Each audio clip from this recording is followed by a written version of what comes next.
मुदीरयेत् नष्टप्रायेषु भद्रेषु नित्यं भागवत सेवया भगवती उत्तमा श्लोके भक्तिर्भवति नैष्टिकी.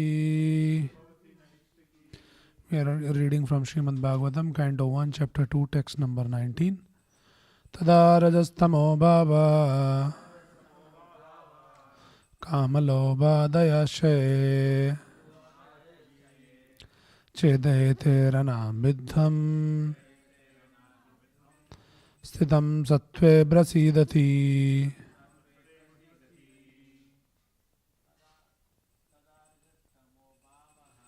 Tada rajastamo bhava kamalobha dayache chedayate ranabidham sthitam sattve prasidati. Tada rajastamo bhava kamalobha dayache chedayate ranabidham Sthitam Sattve Prasidati. Translation and purport by His Divine Grace, A.C. Bhaktivedanta Swami Srila Prabhupada. Translation. As soon as irrevocable loving service is established in the heart, the effects of nature's modes of passion and ignorance, such as lust, desire and hankering, disappear from the heart. Then the devotee is established in goodness and he becomes completely happy. Please repeat the translation. As soon as irrevocable loving service is established in the heart, the effects of nature's modes of passion and ignorance, such as lust, desire and hankering, disappear from the heart. Then the devotee is established in goodness and he becomes completely happy. Purport. A living being in his normal constitutional position is fully satisfied in spiritual bliss. This state of existence is called a Brahma Bhuta or Atmanandi, or the state of self-satisfaction. This self-satisfaction is not like the satisfaction of the inactive fool. The inactive fool is in the state of foolish ignorance, whereas the self-satisfied Atmanandi is transcendental to the material state of existence. This stage of perfection is attained as soon as one is fixed in irrevocable devotional service. Devotional service is not inactivity, but the unalloyed activity of the soul. The soul's activity becomes adulterated in contact with matter. And as such, the diseased activities are expressed in the form of lust, desire, hankering, inactivity, foolishness, and sleep. The effect of devotional service becomes manifest by complete elimination of these effects of passion and ignorance. The devotee is fixed at once in the mode of goodness, and he makes further progress to rise to the position of Vasudeva, or the state of unmixed sattva, or Shuddha sattva. Only in this Shuddha Sattva state one can always see Krishna eye to eye, by dint of pure affection for the Lord. A devotee is always in the mode of unalloyed goodness. Therefore he harms no one. But the non-devotee, however educated he may be, is always harmful. A devotee is neither foolish nor passionate. The harmful, foolish and passionate cannot be devotees of the Lord. However, they may advertise themselves as devotees by outward dress. A devotee is always qualified with all the good qualities of God. Quantitatively, such qualifications may be different, but qualitatively, both the Lord and His devotees are one and the same. Thus is the Bhaktivedanta purport. Om Ajnanatimirandasya Jnananjanashalakaya Chakshurunmilidam Yena Tasmai Shri Gurave Namaha. Nama Om Vishnubhadaya Krishna Prestaya Bhutale Srimate Bhaktivedanta Swamin Nidinamine. Namaste Saraswate Deve Gauravani Pracharine. Nirvisesha Shunyavadi Bhashya Jai Shri Krishna Chaitanya Prabhu Nityananda Shri Advaita Gadadhar Shri Vasadi Gaura Bhakta Vrinda Hare Krishna Krishna Krishna Hare Hare Hare Rama Rama Rama Hare Hare. Hare Krishna, Jai Shri Prabhupada. So we are reading all this series of very important verses. Prabhupada quotes many times. So last time we saw that Nasta Prayeshu Badreshu Nityam Bhagavata Sevaya Bhagavati Uttama Shloke Bhaktir Bhavati Nastigi.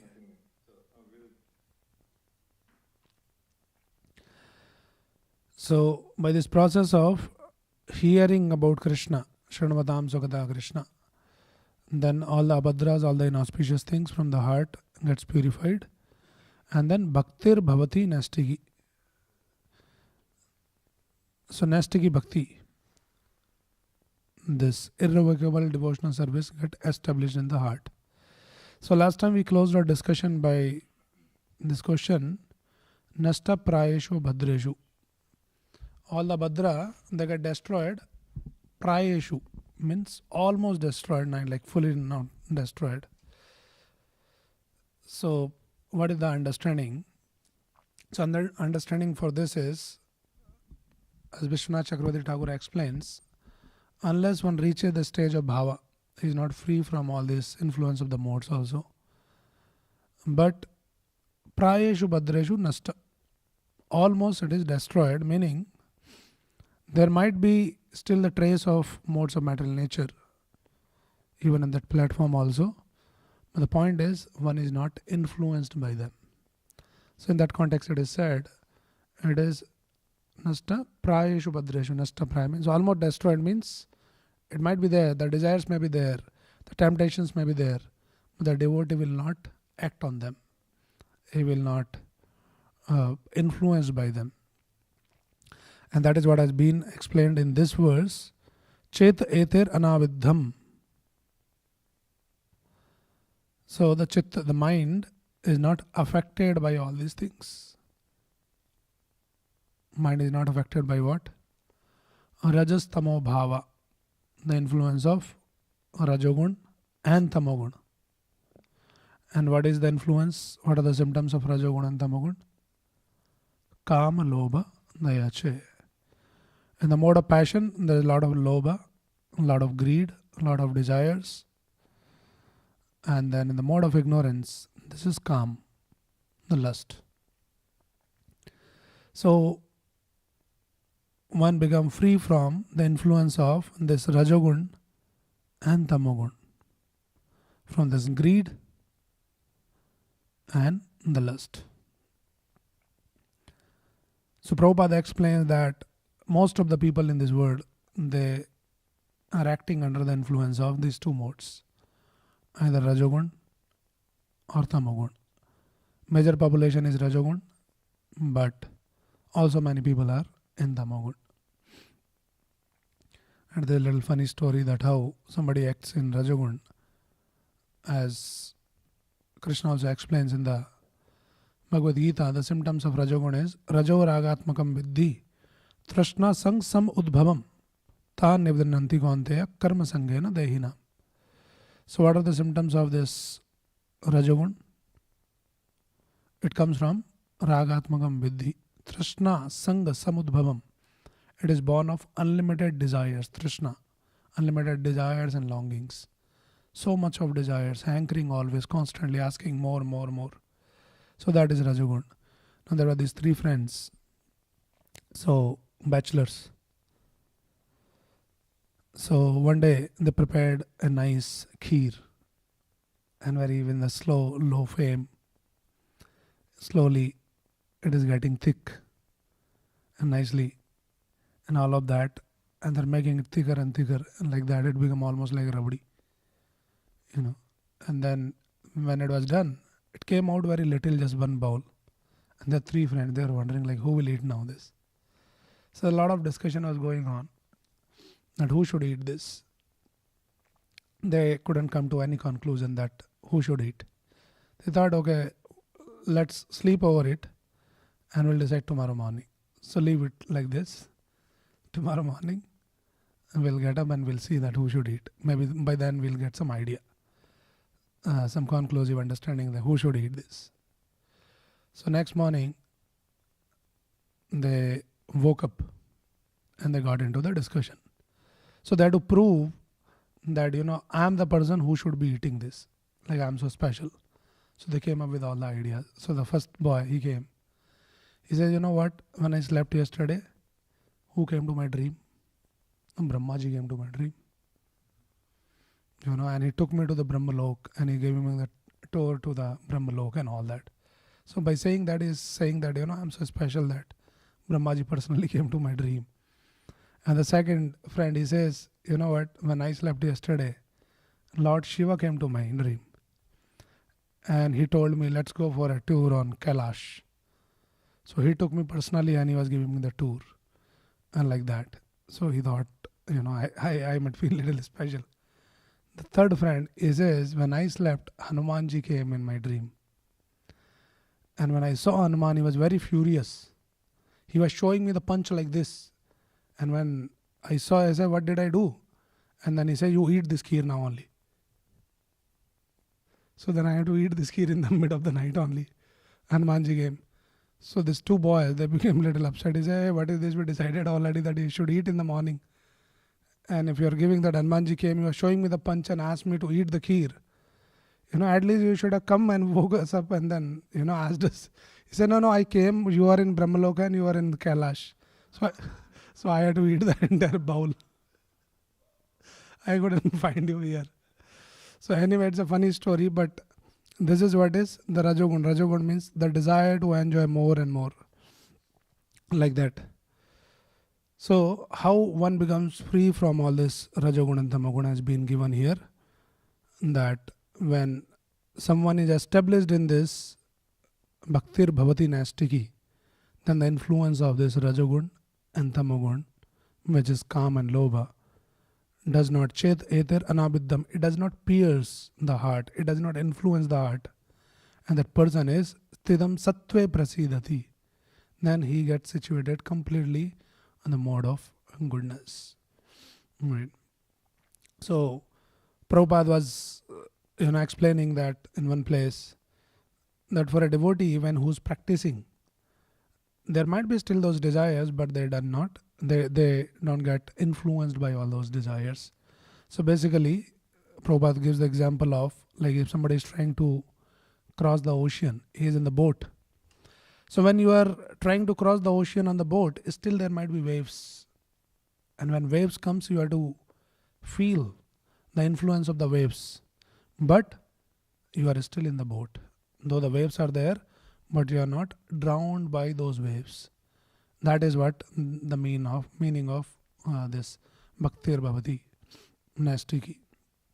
So it is very important that we should always remain in boat. Prabhupada many times he says that just be in, don't leave, don't ever go away from this moment. There might be some waves, so many things, some desires, some clashes and so many other things. But so far you are in the association of devotees, then you are in the right place. As soon as you jump off the boat, nobody can save you. So like that. So Prabhupada basically, uses this example to help us understand the importance of strictly following this regulatory principles. Not only just for regulatory principles, but regulatory principles of devotional service. Like our morning sadhana program, chanting, hearing, and that is what these are the verses that we are reading here. That Shranutam Sukada Krishna Punya Shravana Kirtan Ardantastoi Badrani Vidunoti Swarzadam. So we might be having a lot of desires, a lot of temptation, and still not fully purified in the heart. But so far we are following this process. Then the influence of these modes, Kama, Lobha, Daya, She, Cheta, Ranabidham, it will not disturb us. They cannot influence us. Like that. So, as Vishwanath Chakravarti Thakur says, unless we reach the stage of bhava, we are not free from all these things. It's a stage of transition from Anishita Bhakti to Nishta Bhakti. We are gradually going towards Nishta Bhakti. Anishita Bhakti means unsteady devotional service, and Nishta Bhakti means steady devotional service. So we are still in the transit launch. We are in the transition. Gradually, we are becoming more and more fixed up. Right. So, and then Prabhupada, in the purport, he explains that, let me read this what Prabhupada says.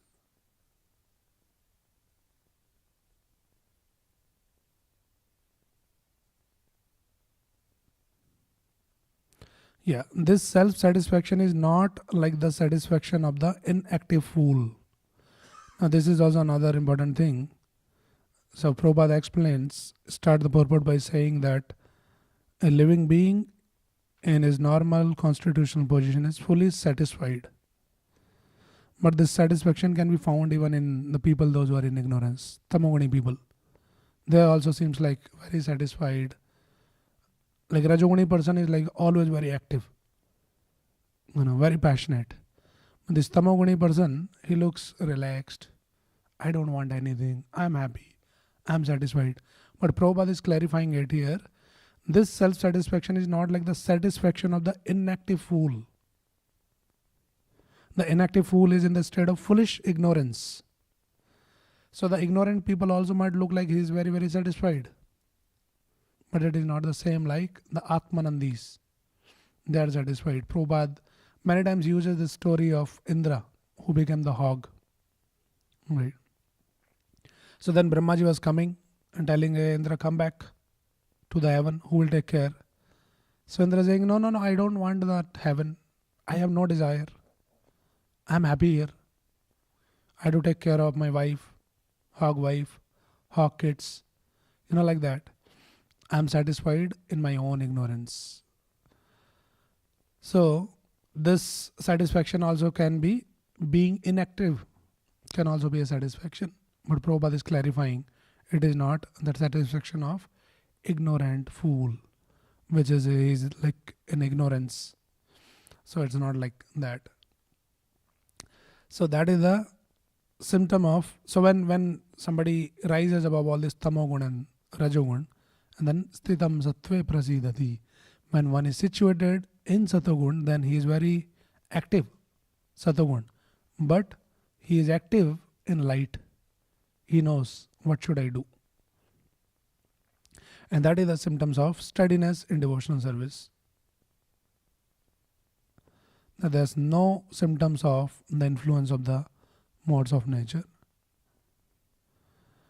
And this Vishwanath Chakravarti Thakur, he describes the 5 symptoms of those who are still influenced by the modes. How do we know?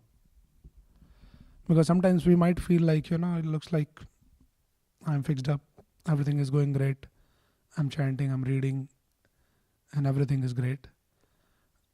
Then we can understand there are 5 symptoms of those who are still influenced by these modes of Rajogun and Tamogun. What are the symptoms? One is called Laya, the tendency to sleep when one is engaged in Kirtan, showing that there is still some influence of the mode of ignorance. It means somebody is not deriving that enthusiasm, sleeping during chanting, like that. That is called Laya. It means we are still influenced by mode of ignorance. The second item, Vishwanath Chakravarti Thakur explains, is Vikshepa. Vikshepa means the distraction. One is distracted by tendencies towards material things while engaged in Kirtan. Like, when we are chanting, nicely we are chanting.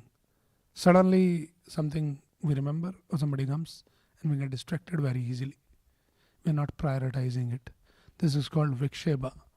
That is also a symptom of we are still influenced by those modes. So tendency to sleep during Kirtan or chanting, japa. And the Vikshepa, distraction, the tendency. Then the third item is Apratipatti. Means that although there is no visible influence by the sleep or Vikshepa or distraction, but still one cannot completely fix his mind in bhajan, in chanting the holy name. it means we are still influenced by those modes. We're not able to fully focus our mind into the holy name. So that is third symptom. Then the fourth symptom, Vishnu Chakravarti Thakur explains as Kashaya. This is the next symptom. Means one is still influenced by pride, greed and anger. So then this is also the symptom that we are not free from these modes of Rajogun and Tamogun. And the last symptom he explains is Rasaswada.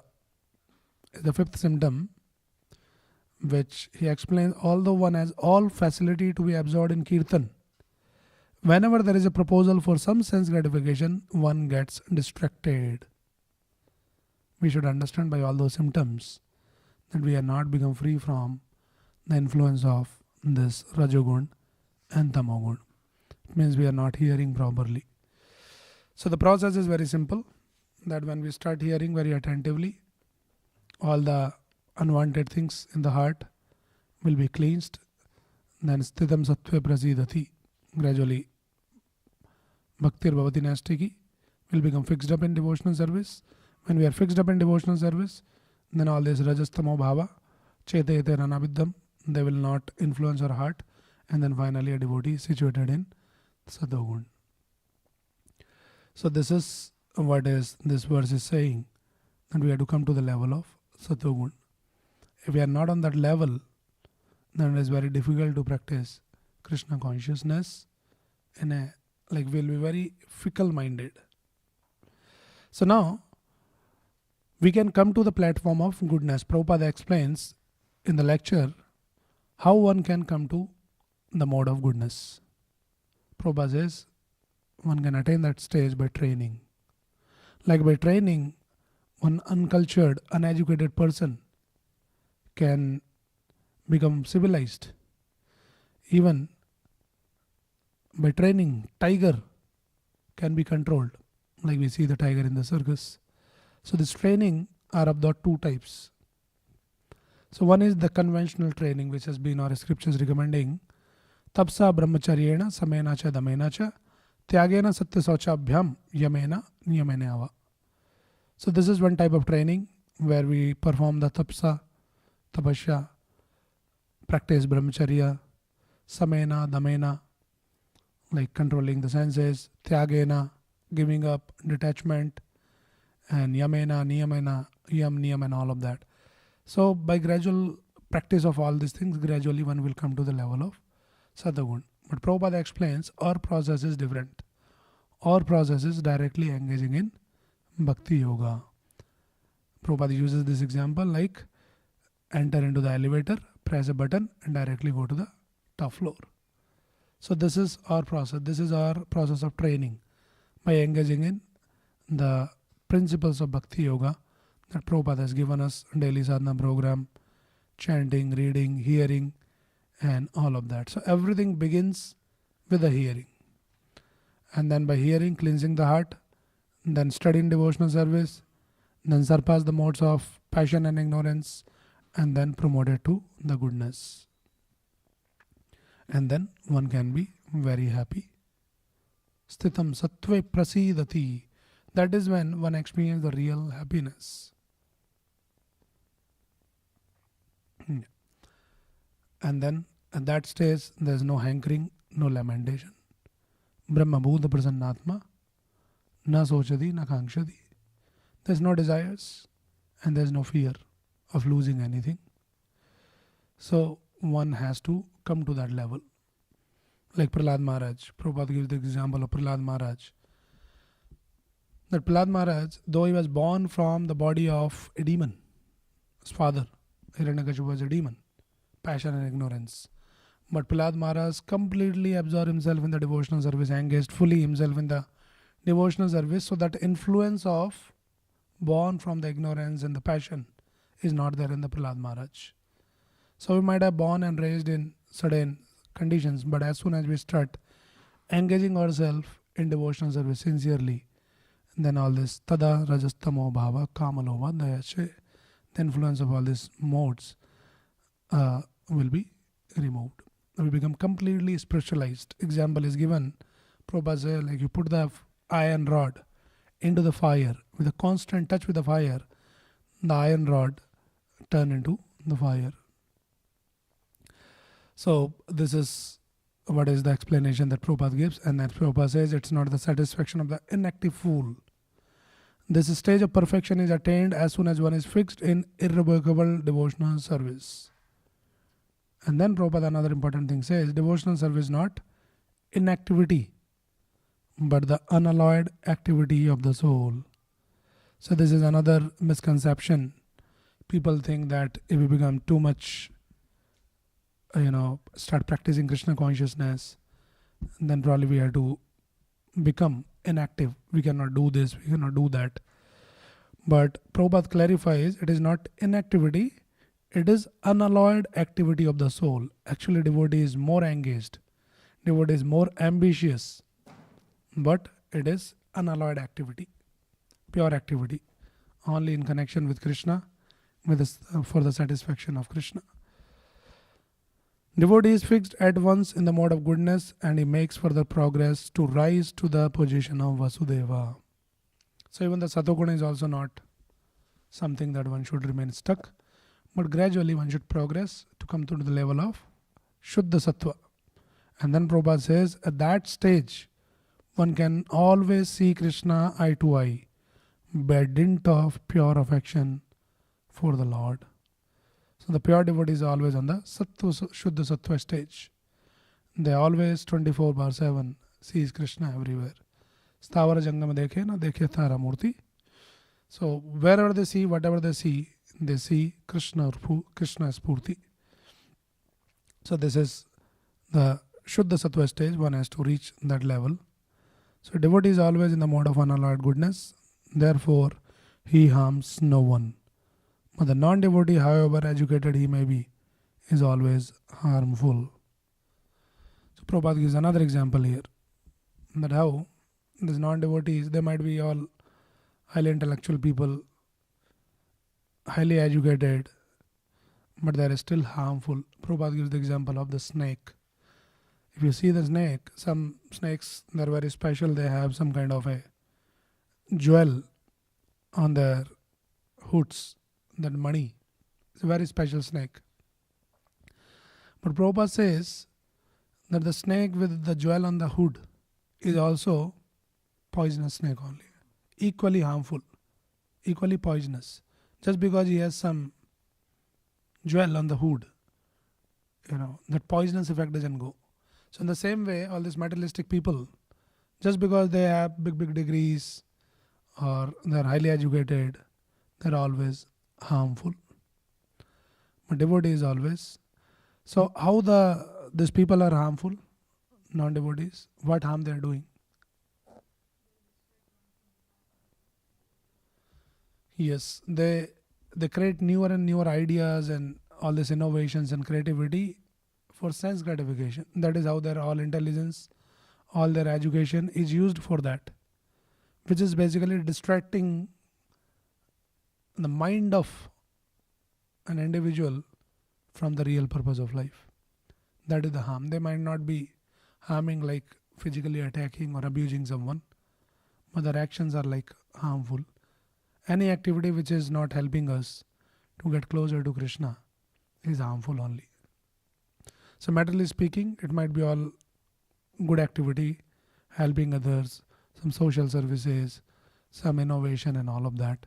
But question should be asked, how those things helps us to realize our constitutional position? How those activities help us to connect with Krishna? If that is not happening, then that activity is harmful and those people are also harmful. Prabhupada saying, devotee is always in mode of unalloyed goodness. Therefore, he harms no one. Devotee does not harm anyone. If he is harming, then he is not a devotee. So sometimes we see that some devotees, by nature, they might be a little aggressive. They might be a little harsh in talking and all that. And on the contrary, we see like the outside karmi, he might be very gentle, soft-spoken, very nice, very cultured, and all of that. But Shastra is saying devotee never harms, but this non-devotee harms. So it might sound very contradictory. Oh, look at this person outsider. Such a gentle person, very nice, very sweet. And look at this devotee, always angry, always keep shouting, and all of that. Of course, it is not encouraged. Devotee should also become gentle, nice. We should aspire to develop those qualities. But again, and they are all good qualities, conducive for practice also. But those qualities in itself, good qualities, are not enough. Unless those qualities helps us to get close to Krishna. Somebody outsider, he might be very nice, but there's no connection with Krishna. And he's talking about all new ideas, and all of that, which is basically distracting us from Krishna. So that is harm. But non-devotee, he might be sometimes harsh or whatever, but still he's chanting the holy name. He's telling others also to chant the holy name. He's talking some Krishna Katha. Right?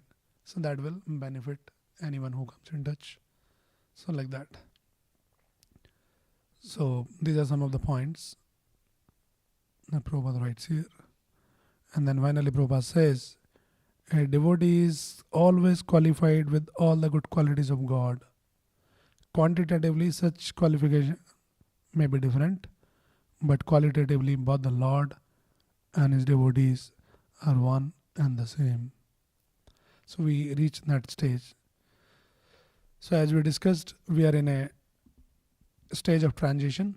We are not yet reached there, sthitam sattve prasidati, but we follow this process of hearing Shranvatam Sukata Krishna, then Nasta Prayashu Bhadrashu will happen, and then Bhaktir Bhavati Nastik will happen, that irrevocable bhakti, and then all the influence of this Rajogun and Tamogun will vanish, and then we'll situate in Sthitam Sattve and Satogun, and then we'll experience the joy, Prasidati. So this is the process, and there are more things that we'll discuss in the future verses. Okay, any questions or any comment, anyone? Yes.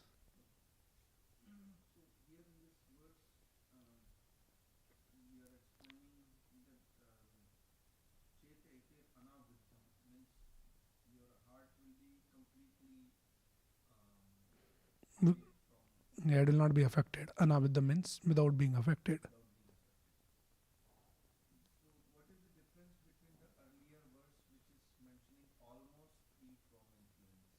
That is the meaning. You will not be affected. Those things might be there. Still there is a tinge of passion. We are not still at the stage of Vishuddha Sattva. So there might be still a tinge of passion, ignorance and all of that. But we are not much affected by all of those things. There might be some desire sometimes, might emerge. We are not free from all the desires at this stage.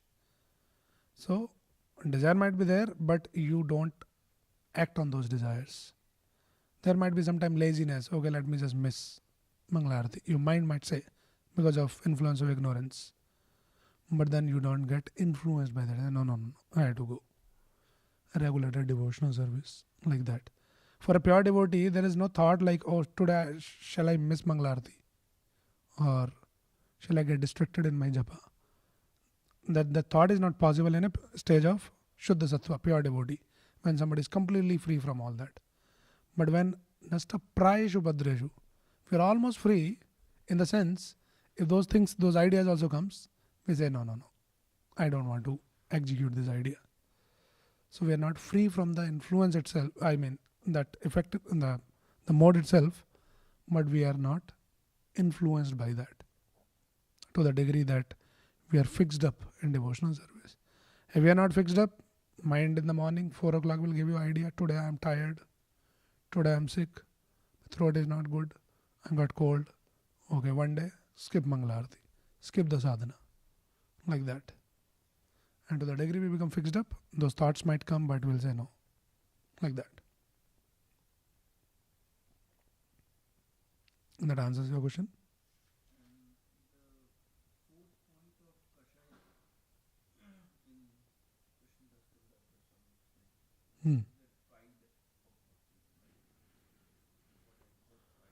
Influenced by pride, greed and anger. So pride can come in so many forms. It can be some material pride. Sometimes devotee is not careful, then there might be pride of, oh, I am a great devotee. people glorifies me. So he is not free from that. There is a tinge of karta hamiti manyate. That, oh, I did this and now people are also clapping for me. So there's a subtle pride is there. For devotee, that is the pride. What else will be the pride? All these material things and all that we have already given up. Where we'll get stuck. We'll be trapped into this kind of pride. So devotee has to keep reminding ourselves that I am just an instrument, and whatever I'm doing, it is like somebody comes and says, "Oh, Prabhuji, you are such a good speaker. What a class you gave." But that itself actually reminds that Prabhuji that I am just a speaker only here. Speaker means it is produce the sound. Somebody else is speaking. Right. So it is not we are speaking.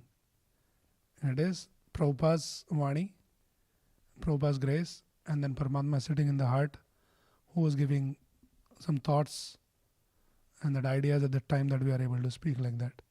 So just because somebody is coming and glorifying for whatever, we should not take it like, oh yeah, you're right. We should always remind ourselves that no, I'm just an instrument. So that way we remain free from all this pride like that. So one may be still influenced by all those things. So basically what he was explaining was, if you are influenced by these modes, then there might be possibility of this pride, anger, greed. So these are the symptoms to check ourselves. Are we really free from all this tamo, rajas tamo bhava? If all these things are there, still we need to work a little bit more, pray to the Lord to, rise above all those things. Okay, let's stop here. Grandhra Srimad Bhagavatam ki jai. Srila Prabhupada ki jai. Nidai Gaur Premanande.